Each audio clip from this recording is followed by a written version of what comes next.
A lot of heat and humidity will start surging back into the area after the past few days of dealing with showers and storms. It's going to be a hot one. We'll track all of it coming up. A business that's been in the downtown Campbellsville community since 1969 is closed due to last night's storms. Details coming up.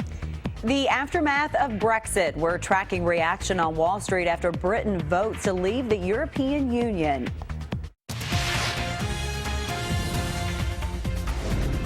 This is WKYT News at 4. Welcome to WKYT News at 4. Andrea Walker and Amber Philpott reporting. Sam has the day off. Well, the storms have finally passed, but now we're making way for heat and humidity. Thank goodness for that, but not for all that heat and humidity. This is a live picture that you're looking at now of downtown Lexington. The hottest weather of the year. It is on the way for our weekend. We want to check in now with Jim Caldwell. And Jim, it is going to be steamy this weekend. Yeah, Chris had enough of the storms. We want to take a little break for today because it's been round after round. And this weekend is not one you want to stay outside for an extreme amount of time. Why? Because we're going to have more heat and humidity. It's not showing up quite as much out there today. We're in the mid-80s, which is actually relief compared to where we were at this same time yesterday. A lot more heat will show up, though, this weekend. Right now, across Kentucky, you can see low to mid-80s are pretty common. Out to our west, Owensboro, Bowling Green, 89. So the heat core is still here. We're just not seeing the full force or the full effect of it out there at all today. Now, compare this. Remember, I was just saying it's not as bad as it was yesterday. Compare this to this same moment yesterday. 4 o'clock, 4:01 now, and we are talking anywhere 5 to about 9 degrees cooler out ahead of those showers and thunderstorms that rolled through the area, causing all kinds of problems across central and into eastern Kentucky with numerous areas of damage. So big swing in temperatures today. But if you want that heat and humidity, it's coming back. Don't worry. And I'll track it right back into town. Coming up for you here in a little bit, guys. Here in central Kentucky, firefighters are still on the scene of a massive fire that was sparked by lightning. That fire destroyed a downtown business, H&W Sports Shop in Campbellsville. WKYT's Mike Linden is in Taylor County with a look at the damage. It's our top story at 4. The H&W Sports Shop here in downtown Campbellsville has been a fixture in the county since 1969. But after a fire last night, the business is closed. Firefighters say lightning struck the sporting goods store at 8:15 Thursday night. They say the fire began on the second floor and spread to the first floor within 15 minutes. While no one was inside at the time, the building was deemed a total loss at 1 o'clock early Friday morning. Aside from some cash and some pieces of inventory, nearly everything inside the store is gone. I had a lot of memorabilia stuff in there too. It's going to be irreplaceable. The rest of the stuff is replaceable, but the main thing is there wasn't anybody in there at the time, which if it had been, it could have been a catastrophe too. Horde says with the busiest time of year for his business coming very soon, that being football season, he's going to try to get as many orders out as he can in time for the upcoming season. In Taylor County, Mike Linden, WKYT. Well, firefighters tell us that just before the fire at the sports shop, they were called to a lightning strike around the corner on Main Street. While it didn't result in a fire there, they say crews were on scene at the sports shop just within seconds of that fire. Lexington police are searching for 3 men wanted for a string of guitar thefts. They say Jeremiah Hager, Jerrison Banks, and a third person stole 9 electric guitars from 4 music stores. The guitars are each valued at more than $1,000 apiece. Officers say they're only getting a couple $100 per guitar from pawn shops. It's pretty much whatever people can get their hands on and get a high dollar amount for, typically for drug money. Once caught, Banks will be charged with receiving stolen property. Hager will be charged with multiple counts of felony shoplifting. Investigators are still trying to track down a hit-and-run driver who they say killed a child in Pulaski County. 10-year-old Stanley Turner died Monday after being hit by a car on Rocklet Creek Road. The sheriff's office wants to question a woman driving a red 4-door car who was seen in the area around the time of the crash. A candlelight vigil is being organized for Stanley on Monday night outside Science Hill Post Office. We'll have more details on that vigil ahead for you on WKYT News at 4:30. It's been almost 2 weeks since the devastating attack at an Orlando nightclub. In the days after the shooting, communities all across the country have been honoring the 49 people killed, and it will continue tomorrow at Lexington's Pride Festival. The festival gets underway at 7 a.m. in downtown Lexington, and there will be a moment of reflection for the victims at 2 Saturday afternoon in the Courthouse Plaza. Lexington police have offered increased security for the city's upcoming Pride Festival, but police say the FBI has told them there are no credible threats to our area. Funeral arrangements are in the works for Adolph Rupp Jr. The son of the Hall of Fame UK coach died this week. According to Herky's son, Adolph F. Rupp III, or Chip, his dad had been quietly dealing with a treatable form of cancer for the last 8 or 9 years before his health began to deteriorate in the last couple of months. Herky Rupp was a 6'4" forward who played at Kentucky for 3 seasons from 1959 to 1962, appearing in a total of 14 games and scoring 11 career points. After graduating from UK, Herky was a high school coach with successful stints at Lafayette, Shelby County, and Louisville-Atherton before concentrating solely on teaching and raising cattle on the family farm. Herky Rupp passed away here in Lexington Wednesday afternoon, just 1 week shy of his 76th birthday. Now to some stories making headlines across the nation at 4. Financial markets around the world have been reeling in the wake of Britain's vote. In New York, the Dow plunged more than 500 points in the opening minutes of trading. That's nearly 3%. The British decision is overshadowing the day's U.S. economic data. The Commerce Department says durable goods orders dropped more than 2% in May. That follows 2 months of gains. The United States woke up to stunning news from one of its closest allies. The United Kingdom voted to exit the European Union, sending shockwaves through the global economy and raising some serious political questions. Karen Kafa has reaction from the U.S. A small margin with a huge impact. The outcome of an historic referendum in the United Kingdom announced early Friday morning. 52% voting to leave the European Union, 48% to remain. Responding largely in real time, markets across Europe took a dive. British Prime Minister David Cameron said he'll resign before October. Britain's future leadership, just one piece of the uncertainty and among the concerns of those who voted to stay. This is not like a decision whether to join Europe. It's a decision to come out of Europe after more than 4 decades of integration with Europe. President Obama, who favored the UK to stay, spoke with Cameron after the vote. While the UK's relationship with the EU will change, one thing that will not change is the special relationship that exists between our two nations. That will endure. Among the presidential candidates, Hillary Clinton, in line with the president, said in a statement, quote, "We respect the choice the people of the United Kingdom have made. Our first task has to be to make sure that the economic uncertainty created by these events does not hurt working families here in America." But Donald Trump, in Scotland on a business trip, called the Brexit a great thing. They want to be able to have a country again. So I think you're going to have this happen more and more. I really believe that, and I think it's happening in the United States. The EU will waste little time moving forward. The European Council's president said an informal meeting will be held Wednesday to be attended by 27 member states. That's everyone but the UK. In Washington, I'm Karen Kafa. Bernie Sanders says he will vote for Hillary Clinton for president. While stopping short of a full endorsement, Sanders says he's pretty good at arithmetic. The Vermont senator says he understands that Clinton has more pledged delegates than he does. Sanders says he will do everything he can to defeat Donald Trump. Ride-sharing app Uber is switching to price transparency over surge pricing. The details in WKYT Money Watch.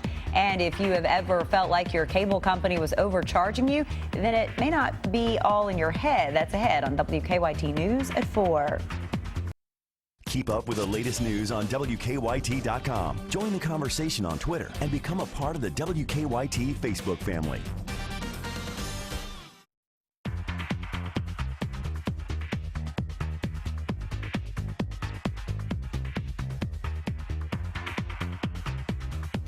Welcome back in. Your next Uber ride won't involve any guessing. That begins today's Money Watch.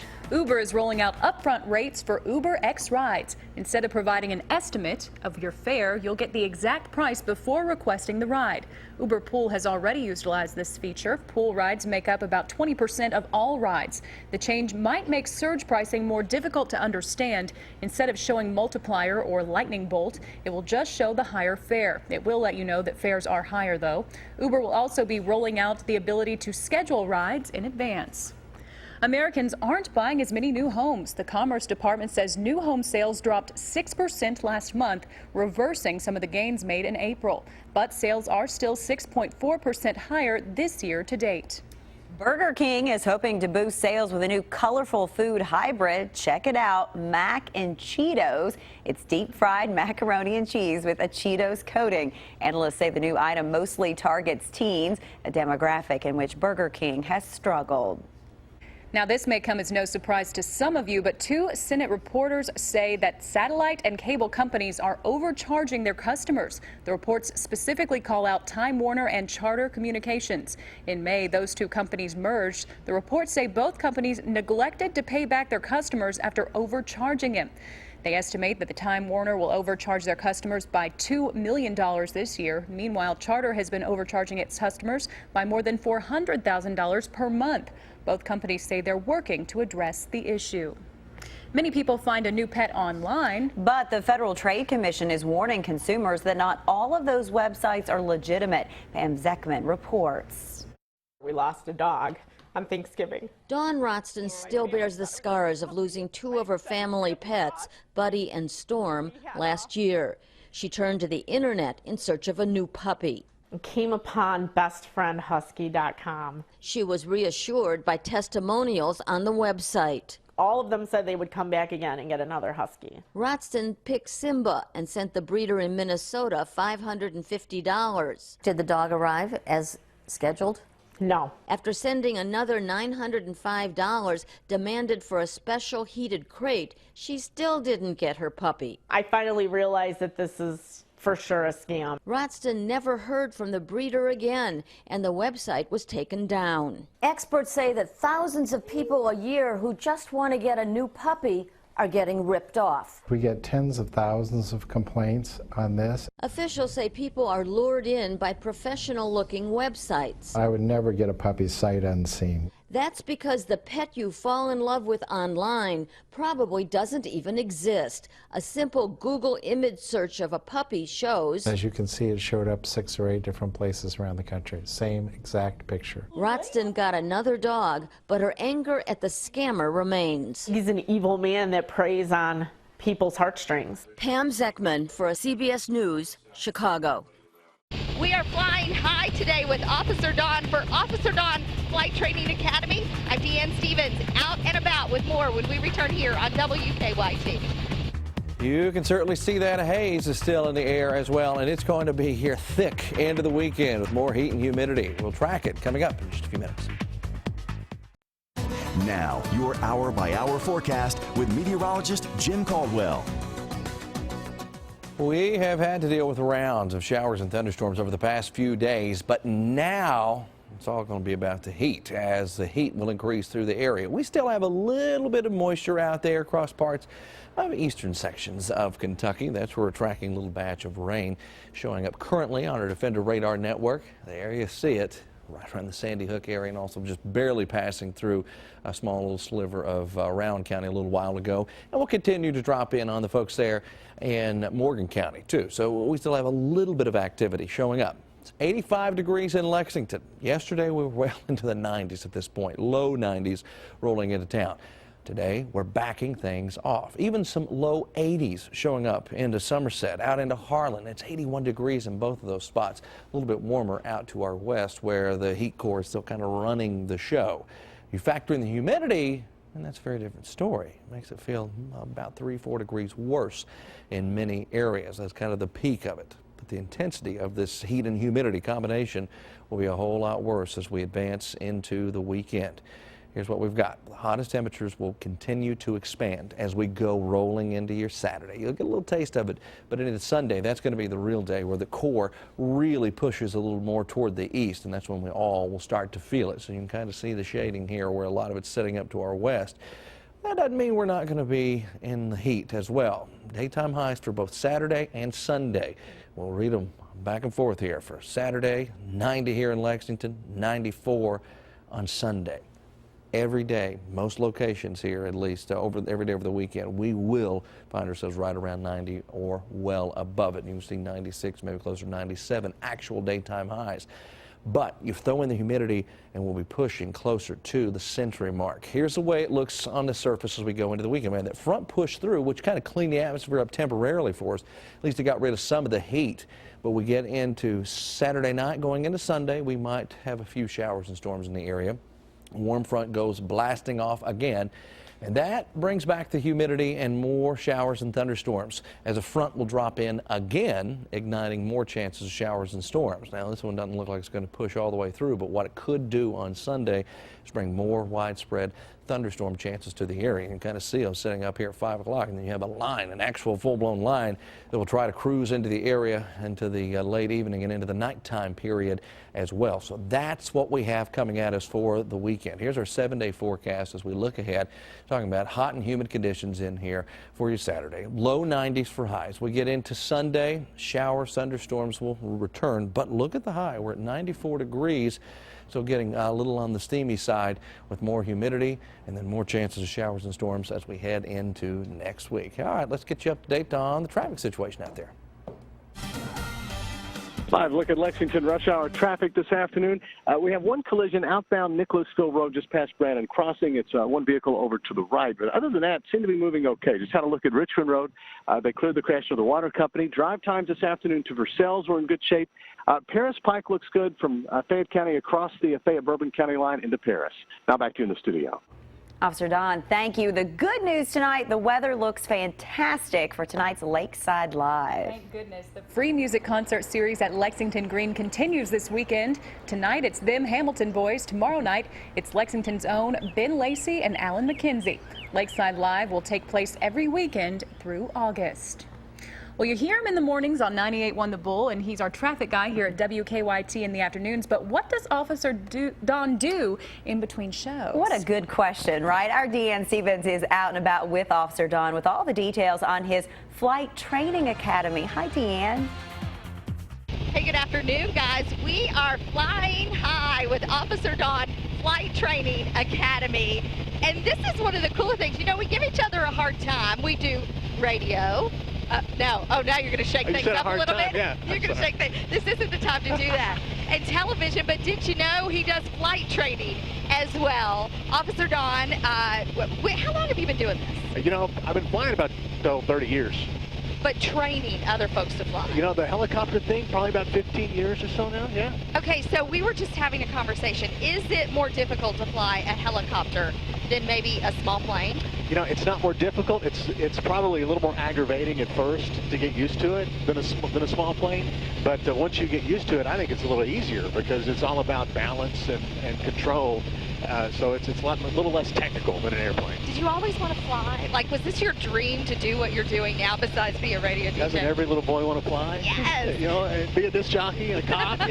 yes, all of that. But how did you get started in flying? You know, it's something like every other guy that wants to fly. Just as a kid, I just was fascinated with helicopters, fascinated with airplanes, and everything that flew. So I always knew I was going to be a pilot. I just didn't know exactly how. And you've had the opportunity, because the list is long of jack of all trades here. You've had the opportunity to do a little bit of everything. Yeah, a little bit of everything, good at nothing. But yeah, the flying thing, been very lucky to get to do it, and it truly is awesome. Well, you mixed that originally with the police department. Talk a bit about that and what you did for them. Continue occasionally, maybe. Yeah, you get to, the police department has an air support unit, so I was privileged to be part of that and work in that probably the past 8 years of my career. And it's still going strong, and that was probably one of the coolest times in my life, career-wise, anyway. Yeah. And so every once in a while, they'll still call you in for backup, right? Yeah. When they get really desperate, they'll say, "Where's Officer Don?" So what does it take to be a helicopter pilot? We got lots of questions for Officer Don. How do we sign up for the Officer Don Flight Training Academy? And he said he's even going to give me the opportunity. You're really going to let me try this thing out? You're going to take the controls. I like being in control. I don't know about a helicopter. We'll have more with Officer Don. You can check out more info on the Officer Don Flight Training Academy. He has his own Facebook page and at officerdon.com. I'm Deanne Stevens, flying high with Officer Don. Back to you guys. Thanks, guys. A potential new weapon in the fight against Zika, that's ahead in Better Living. And tonight's Mega Millions jackpot is $363 million, and tomorrow's Powerball jackpot is $203 million.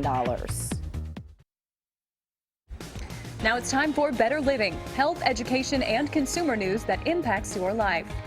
Researchers in the UK say an antibody that fights the dengue virus may lead to a vaccine against Zika.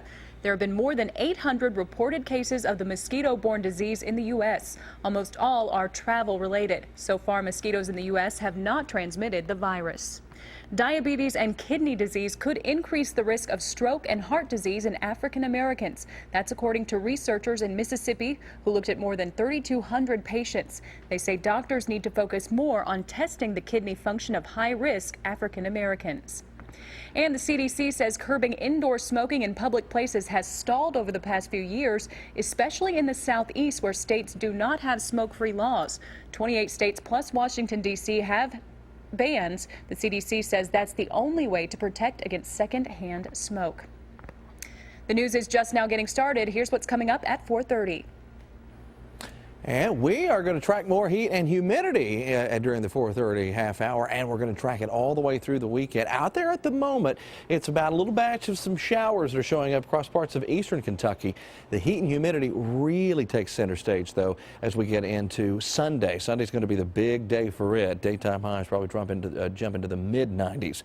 Right now, we're at 85 degrees with a feels-like temperature of 88 in Lexington. Let's plan the rest of your Saturday. Your evening's fine. Let's get into tomorrow. We'll likely hover in the low 90s by the time it's all said and done into the afternoon and evening for you tomorrow. Throw in the humidity, and it's going to feel just a little bit worse. But Sunday, that's going to be the day the heat really comes to pay us a visit. And that is all we've got for you at 4 o'clock. And here's a look at what we've got coming up at 4:30.